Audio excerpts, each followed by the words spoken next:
reached my review for Annabelle Comes Home, a film which takes place roughly in the middle of the Conjuring timeline, essentially. So we pick up the story in this one with Ed and Lorraine just bringing home Annabelle for the first time and locking her away in a glass cabinet thing. And a couple of days later, or an unspecified amount of time later, they go away for a weekend or a night and leave their daughter Judy with her regular babysitter Mary Ellen and her friend Daniela, at which point an unfortunate drama starts to develop because Daniela takes it upon herself to go in the Warrens' artifact room and open the glass cabinet with Annabelle inside, which unleashes the demons still within her. And he then comes out and awakens all the artifacts and things in the room and sends them off God knows where in the house. So you've got ghouls, demons, ghosts floating everywhere, making it next to impossible for the girls to escape. And let me just say that this is much closer, this movie, to the quality of Annabelle creation rather than down near the dismalness of the first Annabelle spin-off. The further we get away from that movie, the more I think that it was just a total aberration, because we seem to be getting nothing but quality film after quality film at this juncture. It's such an exciting concept, being trapped in the dark with these girls and not knowing when something is going to come out of the dark. And also what, we just don't know what form the jump scare or the terror is going to take. And it's great how each of the Annabelle spin-off films has its own unique setting, its own story. We've never had something like this before, where Annabelle has essentially unleashed an entire demon army out to try and get this soul that she needs, or the demon within her, who's using her as a conduit, needs. Now, I did resist the temptation to go and get my Conjuring 1 DVD and check whether the artifact room in that film matches up to what we see in Annabelle Comes Home. I presume that it does.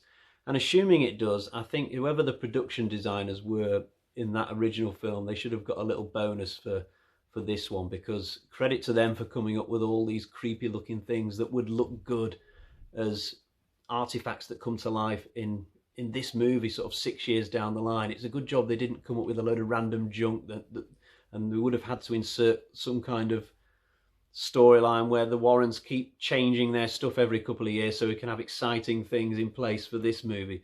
Now, I'll allow myself the indulgence of naming but three of my favourite things in this movie that came alive. Firstly, there's this like TV from the 50s or 60s that Daniela finds herself watching in the dark of the artifact room, and it's a really scary moment because the TV is showing Daniela watching the TV, but about 3 or 4 seconds into the future. So she sees herself get scared on the TV screen, and then she thinks, obviously, well, what's going to scare me in 3 or 4 seconds' time? And something will fall off the shelf behind her, and that's why. And later on, there's a moment where she's watching the TV and she suddenly gets covered in like a bucket of blood or something, and you think to yourself as a viewer, well, what is going to cover her in blood for real in like 3 or 4 seconds' time? So I absolutely loved that concept. It was great. Also, there's this statue of this Japanese swordsman who doesn't seem to move as much as the other things in the room at first, but then later on, he turns up in this sort of corridor, and the characters have to get past him, but it's a really narrow corridor, and you're thinking, oh God, what's he going to do at the point where they go past him? But he doesn't do much apart from turn his head, but that's enough to sort of give you a little jolt. And also, Mary Ellen can hear the distant cries of some old Japanese battlefield with people dying just as she's walking past, and that's kind of a creepy thing as well. I really did like how they used that statue thing. He was only in the film for a couple of minutes, but very effective whilst it was in it.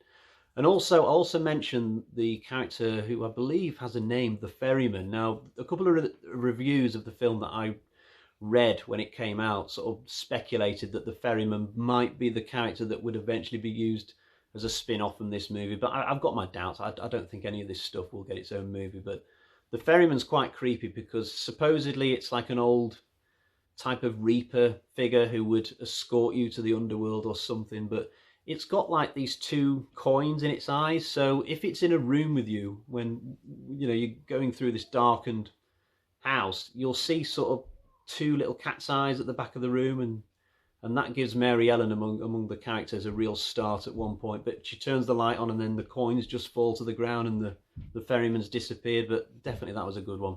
Just as important though are the characters, and I'm pleased to say that all three of the main girls are extremely well written and equally well acted, and I'm really glad as well that they give Daniela a good reason for opening that cabinet and not just make it a case of curiosity getting the better of her, or maybe she wants to steal the doll or something like that. It turns out the reason she does it is because her dad died in a traffic accident about a year before this film takes place, and Daniela was driving the car and she blames herself. It wasn't her fault, but she still wants to talk to her dad in the afterlife somehow to just get some closure. And because she knows that Judy's parents have this paranormal job, she thinks that if she can get into the house and have a poke around, then maybe she can find an Ouija board or some means to communicate with her father. That once she gets there, she can't really find anything, so she goes poking around in the artifact room and touches this and that and ends up opening the cabinet of Annabelle's out of desperation, really. But it was such a character with great depth. I was really impressed because she could have easily, in another film, been just the awkward third wheel to Mary Ellen and Judy, the main two characters, if you like. And Daniela gets a great scene with Vera Farmiga at the end where she does get a little bit of closure. She was never going to get, you know, a full-on conversation with a father actually stood there looking at her. You know, it's not a Ghost Whisperer, but thanks to the clairvoyant skills of Lorraine, she did at least get some kind of brief message which allowed her to feel like she's finally got something that allows her to move on, and she sheds a little tear, and it's a really nice scene. In fact, the other two characters get something out of this Annabelle experience as well. So for Judy, she comes out of it by realising that all her friends at school have finally accepted her. They've grown up enough to realise that it doesn't matter if she's a kid with parents who have a weird job. It doesn't mean that she's weird. It doesn't even mean that the parents are weird. So she thinks at the end of the film that nobody's going to turn up to a birthday party, but suddenly all these boys and girls turn up, and great, it's a happy ending for Judy. And for Mary Ellen, what she gets out of the whole affair is that she realises that Bob's Got Balls is the man for her, because she was single going into this film, and Bob clearly fancies her. And this guy is really funny. He's very geeky, and throughout the film he comes dangerously close to being so geeky that you wouldn't believe that a girl like Mary Ellen would fancy him, but he just about keeps it on a level, and it's sort of sweet that they get together at the end. So all three of the characters get a nice happy ending, and it's really cool that this film doesn't have any deaths. I mean, the Conjuring universe films have never really had big body counts apart from The Nun, but in the case of this film, I sort of predicted that there would either be 0 or 1 death total going into it, because I thought to myself, well, if it's a slaughterhouse, if there's quite a few deaths in this film, then it's not believable that when we get to The Conjuring further down the timeline, then the Warrens are still just completely unaffected by that slaughterhouse, if you see what I mean. So if there had been deaths in this movie, they surely would have just quit their jobs, had no more to do with all this paranormal stuff, chucked all that artifact stuff down the tip and moved on to different careers. But so it was predictable that there wouldn't be many deaths, but it's quite cool that they were as bold as to have none at all, you know. And it's nice to watch a horror film from time to time, be scared by it, and yet it has absolutely no deaths. It sort of just brings the faith back to myself that I don't just watch these films to see people killed in violent ways. You know, I can just watch something that's a nice story and has a happy ending, and Annabelle Comes Home definitely has that. So do I have any negatives about the film? No, I don't, not really. I tried to think of something that annoyed me or pissed me off or something I could improve, and the honest answer is that it's a flawless movie, really. I'm not saying it's a masterpiece. We're not going down the 5 bloody acts route or anything like that, but there's nothing wrong with this film. Everything it tries to do, it succeeds well. It's got characters with depth, it's got a lot of good scares, lots of varied threats, a great atmosphere, and it's extremely well written. We get a great scene with the Warrens at the start of the film where they're on this freeway and we get a little 10-minute scare near this graveyard. I didn't mention that before.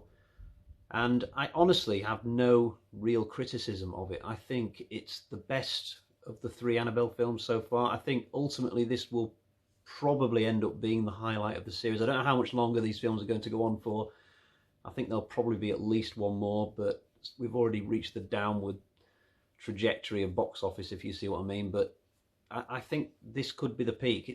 It's really, really, really top quality film, and up there with the best in the series, the Conjuring movies and all those earlier ones. So let's get to the Bag of Terror and see what the score is. I've already ruled out masterpiece level scoring, but will the Bag of Terror agree with me?